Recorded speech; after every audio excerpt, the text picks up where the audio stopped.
Hello friends, video start చేసే ముందు ఒక చిన్న డిస్క్లైమర్ అనమాట. అంటే ఏం లేదు, ఈ వీడియోలో కాస్త ఏ డైలాగ్స్ వెళ్తాయి, కాస్త బోల్డ్ కంటెంట్ ఉంటుంది. ఎవరైనా సెన్సిటివ్ పీపుల్ ఉంటే ఈ వీడియోని కొంచెం స్కిప్ చేయండి. రీసెంట్ టైమ్స్లో మనం చాలా అత్యాచారాలు అలాగే మానభంగాల గురించి వింటూ ఉన్నాం. అవన్నీ విన్నప్పుడు మన నోట్ నుంచి వచ్చే ఫస్ట్ పదం ఏంటంటే వీళ్ళ కంటే మృగాలు నయం కదా అని. బట్ ఇప్పుడు నుంచి అబ్బాయి ఈ జంతువుల గురించి మీరు వింటే మృగాలు వీళ్ళు ఇద్దరు సమానమే అని చెప్పేసి అని అంటారు. అలాంటి కొన్ని జీవుల గురించి ఈ రోజు వీడియోలో మనం తెలుసుకుందాం. Let's get into the show. విషయం నాకు అర్థమైందో. నేషనల్ జాగ్రఫీ చూసావా? జంతువుల సెక్షన్ చూడండి. జనరల్గా మనుషులు, జంతువులు, ఆఖరికి పురుగులు కూడా వాటి మనుగడ సాగించాలంటే రిప్రొడక్షన్ అనేది జరగాలి. ఈ రిప్రొడక్షన్ ఏదైతే ఉందో ఇది ప్రకృతి కంటిన్యూ అవడానికి చాలా అంటే చాలా అవసరపడుతుంది. అందుకని మేల్ అండ్ ఫీమేల్ మేటింగ్ జరిగినప్పుడు ఇద్దరికి ప్లెజర్ అనే బ్యూటిఫుల్ థింగ్ని నేచర్ న్యాచురల్గా ఇచ్చింది.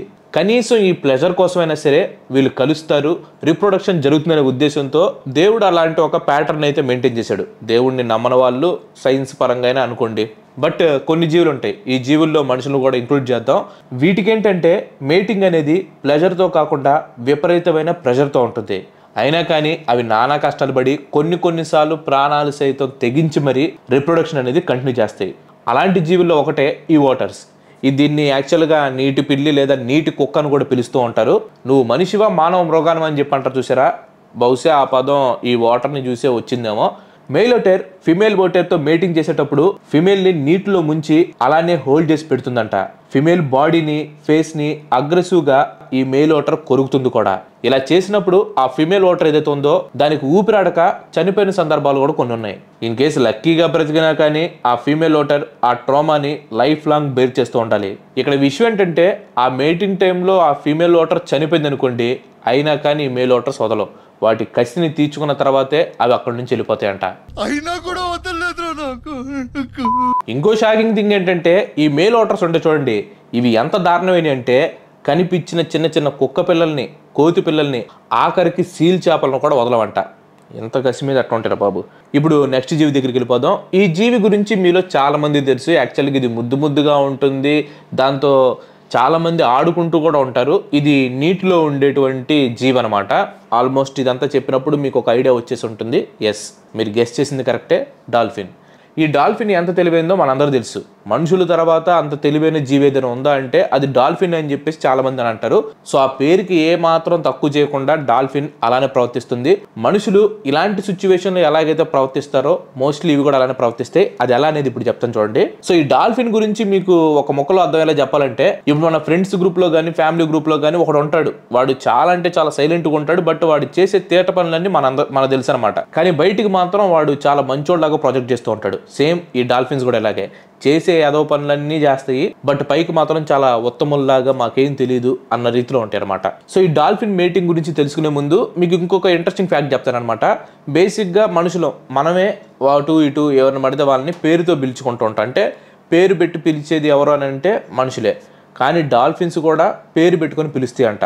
అంటే సైంటిస్ట్ చెప్పిన దాని ప్రకారం, నేను కాదనుకోండి, డాల్ఫిన్స్ కూడా మనుషుల్లాగే ఒకరినొకరు పేరు పెట్టుకొని పిలుచుకుంటే అంట. సో ఈ ఫ్యాక్ట్ నచ్చితే లైక్ కొట్టండి. బట్ ఇక్కడ విషయం అది కాదు.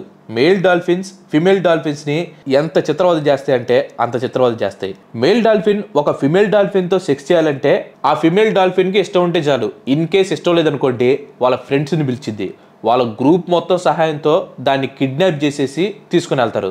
అలా కిడ్నాప్ చేసిన ఫిమేల్ డాల్ఫిన్ని ఎవడైతే కోరుకున్నాడో ఫస్ట్ వాడు వెళ్ళిపోయి పని కానిచ్చేస్తాడు.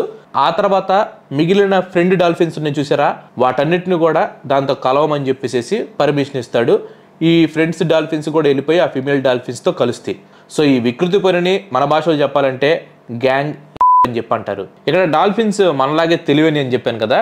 బేసిక్గా ఏ జీవరాశులైనా సరే రిప్రొడక్షన్ కోసం మేటింగ్ అనేది చేస్తూ ఉంటాయి. కానీ డాల్ఫిన్స్ మాత్రం మనుషుల్లాగే తెలివి కలవి కదా. అందుకని మనుషుల్లాగే ఆలోచించి రిప్రొడక్షన్ కోసం కాకుండా ప్లెజర్ కోసం మేటింగ్ చేస్తూ ఉంటాయి. అంటే ఫన్ కోసం చేస్తూ ఉంటాయి అనమాట. యాక్చువల్గా ఇందాక వాటర్స్ దాని గురించి ఒక లైన్ మనం మెన్షన్ చేసాం కదా, దాన్ని సరి చేసుకుందాం. ఈసారి నుంచి ఎవరైనా మనిషివా మృగమా అనే ముందు మనిషివా డాల్ఫిన్వా అని చెప్పేసానండి. ఇన్ కేసు వాడికి డాల్ఫిన్ అంటే ఏంటి అర్థం కాలేదనుకోండి, వాడికి ఈ వీడియో షేర్ చేయండి, వెంటనే చూస్తాడు, అర్థమైపోయింది. సో మీ ఫ్రెండ్స్లో అలాంటి వాళ్ళు ఎవరైనా ఉంటే మాత్రం ఖచ్చితంగా కింద కామెంట్ చేయండి, మెన్షన్ చేయండి, వాళ్ళకి రావాల్సిన గౌరవాన్ని మీరు అందించండి. నెక్స్ట్ వన్ వచ్చేసి సీల్ చేప. చెప్పాలంటే వర్స్ట్ మేటింగ్ యానిమల్స్ అన్నింటిలో కల్లా నాకైతే ఇదే ది వర్స్ట్ అనిపించింది అనమాట. ఎందుకు అనేది మీరు దీని గురించి కంప్లీట్ గా తెలుసుకుంటే మీకే అర్థమవుతుంది. బేసిక్ గా ఈ సీల్ ఫిష్ లో చూడటానికి కాళ్ళు చేతులు పడిపోయి శరీరాన్ని లాక్కుంటూ పాక్కుంటూ వెళ్లే జీవుల్లా కనిపిస్తాయి. చెప్పాలంటే వీటి వెయిట్ కూడా ఆ లెవెల్లోనే ఉంటాయి. ఇవి ఇంత హెవీ సైజ్ లో ఉంటాయి కాబట్టి వీటిని ఎలిఫెంట్ సీల్స్ అని చెప్పి అంటారు. వీటి వెయిట్ వచ్చేసి దాదాపుగా 3 టన్నుల కంటే ఎక్కువే ఉంటుంది. బట్ ఇంత వెయిట్ ఉండే ప్రతి సీల్ కూడా మగవే. ఆడవి వీటికంటే 5 రెట్లు తక్కువ సైజులో ఉంటాయి అనమాట. సో దీన్ని బట్టి చూడండి, సైజుని బట్టి చూస్తేనే మీకు ఒక క్లారిటీ వచ్చేసి ఉంటుంది. ముందు ముందు వెళ్తా ఉంటే ఇంకా క్లారిటీ వచ్చింది. జనరల్గా ఈ సీల్స్ మనకి ఒడ్డు దగ్గర గుంపులు గుంపులుగా కనిపిస్తూ ఉంటాయి. అది చూసి మనలో చాలా మంది అబ్బా ఈ కలిసిమెలిసి చాలా ఆనందంగా ఉన్నాయి అని చెప్పి అనుకుంటాం. బట్ ఈ సీల్ చేపలు అనేవి ఒంటరిగా ఉండటానికి ఇష్టపడుతూ ఉంటాయంట. ఓన్లీ ఈ బ్రీడింగ్ టైంలోనే ఇవన్నీ కూడా కలిసి బయటకు వచ్చేసేసి గుంపులు గుంపులుగా ఉంటాయి. ఆ గుంపులు గుంపులుగా ఎందుకు ఉంటాయో కూడా చెప్తాను, మీకు జాగ్రత్త వినండి. మీరు WWF కనుక చూస్తే ఈ ఫైట్ అయితే మీకు అర్థమైంది అనమాట. వీటికి కూడా అలాంటి రెజ్లింగ్ ఒకటి జరిగింది. మగ సీల్ చేపలు ఏవైతే ఉన్నాయో అవన్నీ కూడా విపరీతంగా కొట్టుకుంటాయి. ఒకదానితో ఒకటి విపరీతంగా పోటీ పడిపోయి గుద్దేసేసుకొని, కొట్టేసేసుకొని, రక్కేసేసుకొని రక్తాలు వచ్చేలాగా ఫైట్ చేస్తాయి. ఇలా ఫైట్ అయిపోయినప్పుడు దాదాపుగా 90% సీల్ చేపలు అయితే ఓటమిని అంగీకరించేస్తాయి. ఓన్లీ 10% సీల్ చేపలు మాత్రమే సుపీరియర్గా ఉంటాయి అనమాట. సో ఇలా ఫైటింగ్ అయిపోయిన తర్వాత ఆ గెలిచిన సీల్ చేపలు ఏవైతే ఉంటాయో అవన్నీ కూడా వాటి టెరిటరీస్ని క్రియేట్ చేసుకుంటాయి. అలా టెరిటరీస్ అన్నీ కూడా క్రియేట్ అయిన తర్వాత ఆడ సీల్ చేపలు ఏవైతే ఉంటాయో అవి ఒడ్డుకు వస్తాయి. వచ్చిన తర్వాత ఏ సీల్ చేప అయితే స్ట్రాంగ్గా స్ట్రెంత్గా కనిపిస్తుందో దానికి అట్రాక్ట్ అయిపోయి కొన్ని సీల్ చేపలు ఆ మగ సీల్ చేప దగ్గరికి వెళ్తాయి. బట్ మగ సీల్ చేపకి ఈ కొన్ని సీల్ చేపలు సరిపోవు అనమాట. అందుకోసం అని చెప్పేసి ఇంకా ఎక్కువ సీల్ చేపల్ని దాని దగ్గరికి బలవంతంగా లాక్కుంటుంది అనమాట. ఇలా విన్ అయిన మగ సీల్ చేప దాదాపుగా 100 ఆడ సీల్ చేపల్ని దాని టెరిటరీలో ఉంచుకుంటుంది. ఇలా ఫోర్స్ఫుల్ గా దాని దగ్గర ఉంచుకున్న ఆడ సీల్ చేపలు ఏవైతే ఉంటాయో వాటితో 1 నెల పాటు కంటిన్యూస్ గా ఇవి సెక్స్ చేస్తూనే ఉంటాయి. సిగ్గుండాలరా, యుద్ధం కూడా ఆ తర్వాత ఆపేస్తారా? నువ్వేంట్రా పొద్దున్న లేచిన దగ్గర నుంచి దాని మీద దాడి చేస్తానే ఉన్నావు ఏదో మూల. ఇలా కంటిన్యూస్ గా నెలపాటు మీటింగ్ చేయడంతో దాని వెయిట్ అంతా ఒక్కసారిగా తగ్గిపోతుంది. ఎంతవరకు తగ్గిద్ది తెలుసా? స్టార్టింగ్ లో మనం ఒక్కొక్క సీల్ చేప 3 టన్నులు ఉంటుందని చెప్పుకున్నాం కదా. ఈ మీటింగ్ అయిపోయిన తర్వాత వాటి వెయిట్ వచ్చేసి దాదాపుగా 1 టన్నుకి పడిపోతుంది. అంటే 3000 కేజీలు ఉండేది 1000 కేజీలకు పడిపోయింది. అయినా ఇందులో ఉంది, ఎంత బిల్డప్ ఇచ్చాం అనుకుంటున్నారా? అక్కడికే వస్తున్నాను. సో ఇలా మీటింగ్ చేసే టైంలో ఆడ సీల్ చేపలు కొన్నిసార్లు ఒప్పుకోవు. దీంతో మేల్ సీల్ చేప దాన్ని బలవంతంగా పట్టుకొని దాని మీదకి ఎక్కి మరీ దాంతో కలుస్తుంది. ఇందా చెప్పాను కదా, మేల్ సీల్ చేపలో ఫీమేల్ కంటే 5 రెట్లు ఎక్కువ వెయిట్ ఉంటుంది. అలాంటిది 5 రెట్లు ఎక్కువ ఉన్న మగ సీల్ చేప దాన్ని పైకెక్కి ఫోర్స్ఫుల్ గా ఇలా చేసే ప్రాసెస్ లో కొన్నిసార్లు ఆడ సీల్ చేపలకి ఎముకలు ఇరిగిపోతాయి. అండ్ ఇంకొన్ని సందర్భాల్లో అయితే ఊపిరాడక ఆ సీల్ చేపలు చనిపోతాయి. అండ్ ఇక్కడ ఇంకో దారుణం ఏంటంటే ఈ సీల్ చేపలు ఏవైతే ఉన్నాయో అవి పెంగ్విన్స్ తో కూడా బలవంతంగా మేట్ చేయడానికి ట్రై చేస్తూ ఉంటాయంట. సైంటిస్టులు చెప్పే దాని ప్రకారం ఫ్యూచర్ లో సీల్ చేపల రేట్ అనేది పడిపోతూ ఉంటుందంట. దాంతో సీల్ చేపలు పెంగ్విన్స్ తో మేట్ అయ్యి కొత్త జీవిని సృష్టించే అవకాశం అయితే ఉందన్నారు. ఆల్రెడీ ఇలాంటి మీటింగ్స్ అయితే జరుగుతున్నాయి అంట.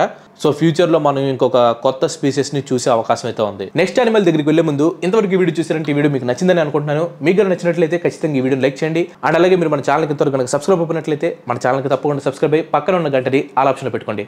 ఆల్రెడీ లైక్ చేసి షేర్ చేసి సబ్స్క్రైబ్ చేసిన వారికి చాలా చాలా థ్యాంక్స్. ఇప్పుడు చెప్పబోయేది మీటింగ్ అని చెప్పి నేను అన్నాను, కానీ ఇది ఒక దారుణమైనటువంటి రిప్రొడక్షన్ ప్రాసెస్ అనమాట. దీని పేరు వచ్చేసి మైట్స్. అంటే చిన్న చిన్న పురుగుల్లాగా ఉంటాయి అనమాట. చాలా అంటే చాలా చిన్న పురుగులు. మన ఏళ్ళ మీద కంపేర్ చేస్తే ఇదిగో ఈ సైజులో కనిపిస్తాయి అనమాట. సో వీటి రిప్రొడక్షన్ ప్రాసెస్ ఎలా ఉంటుందంటే ఫిమేల్ కడుపులోనే పిల్లలు పుట్టేస్తారు. అండ్ ఈ పిల్లలు ఏవైతే ఉన్నాయో వీటిల్లో మగ ఆడ 2 ఉంటాయి కదా, వాటిలో మగ ఆడ 2 కలిసిపోతాయి అనమాట. అంటే సిబ్లింగ్సే ఒకదానితో ఒకటి మీటింగ్ చేసుకుంటాయి అనమాట. మీటింగ్ చేసుకున్న తర్వాత ఇవన్నీ పెరుగుతూ ఉంటాయి. ఎంతవరకు పెరుగుతాయి అంటే వాళ్ళ తల్లి ఉంది కదా, ఆ తల్లి కడుపు పగిలిపోయి బయటకు వచ్చే రీతిలో ఇవి పెరిగిపోతాయి అనమాట. కానీ ఇందులో నుంచి ఫిమేల్ మాత్రమే బయటకు వస్తుంది, మెయిల్ లోపలే చనిపోతాయి అనమాట, మొత్తం పూర్తిగా చనిపోతాయి. నెక్స్ట్ వచ్చేసి యాంగ్లర్ ఫిష్. ఈ యాంగ్లర్ ఫిష్ లో లేడీ యాంగ్లర్ ఫిష్ వచ్చేసి దాదాపుగా 4 ఫీట్ల పొడుగు వరకు ఉంటుంది. అంటే చెప్పాలంటే ఒక పొటేలు ఉంటుంది చూడండి, ఇంచుమించు ఆ పొటేలు హైట్ లో ఉంటుంది అనమాట. ఇంకా మేల్స్ వచ్చేసి ఓన్లీ 1 ఇంచ్. అంటే దగ్గరగా ఈ సైజులో ఉంటాయి అనమాట. అంతే. యాక్చువల్గా ఫిమేల్ యాంగ్లర్ ఫిష్ కి మేటింగ్ కోసం మేల్ యాంగ్లర్ ఫిష్ దొరకటం అనేది చాలా కష్టం. సేమ్ అలాగే మేల్ కి ఫీమేల్ దొరకటం కూడా అంతే కష్టం. ఫీమేల్ ఫిష్ ఆ చీకట్లో దాని తల మీద ఉండే టార్చ్ లైట్ తో మేల్ ని వెతుకుతూ ఉంటుంది. అలాగే ఇటువైపు మేల్ ఫిష్ ఫీమేల్ ఫిష్ ని వెతుకుతూ ఉంటాయి. ఎప్పుడైతే మగచాపకి ఆడచాప వాసన తెలుస్తుందో వెంటనే అది వెళ్ళిపోయి దాని పొట్టను కొరికి అలా పట్టేసుకుంటుంది. ఎలా పట్టుకుంటుందంటే తెలుగులో లవర్స్ కోట్స్ ఉంటాయి చూడండి, నిన్ను నా జీవితాంతో నిన్ను వదలని ప్రియ, మన ఇద్దరం ఎప్పుడు ఇలాగే కలిసిమెలిసి ఒకటిగా ఉండాలని చెప్పంటారు కదా, ఆ కోట్కి ఇది కరెక్ట్ గా సూట్ అవుతుంది అనమాట. ఎందుకంటే ఆ మేల్ ఫీమేల్కి అలా అటాచ్ అయిపోయి దాని లోపలికి కలిసిపోయి ఓన్లీ దాని బాల్స్ మాత్రమే బయటకు వస్తాయి. ఎందుకంటే గాలి కోసం, అది నేను చెప్పకూడదు పర్సనల్. అది ఇలా 1 కాదు 2 కాదు దాదాపుగా 8 మేల్ యాంగ్లర్ ఫిష్లు ఫీమేల్ యాంగ్లర్ ఫిష్ తో కనెక్ట్ అవుతాయి అనమాట. అండ్ వాటి బాల్స్ అయితే బయటికే ఉంటాయి.